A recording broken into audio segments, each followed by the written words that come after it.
लोक गायिका शारदा सिन्हा को लेकर लगातार अपडेट जारी है।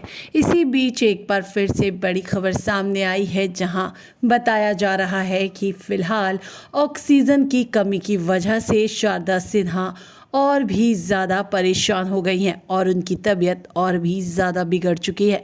फिलहाल पूरे देश में छठ पर्व की शुरुआत के साथ ही हर कोई माँ छठी मैया से यही प्रार्थना कर रहा है कि शारदा सिन्हा जल्द से जल्द ठीक हो जाए। इसी बीच प्रधानमंत्री नरेंद्र मोदी ने भी शारदा सिन्हा के बेटे अंशुमन को फ़ोन कर शारदा सिन्हा की तबीयत की हालत पूछी और साथ ही साथ उन्हें ये हौसला दिया कि वो इलाज सही तरीके से करवाएं, उसमें कोई कमी नहीं रहनी चाहिए।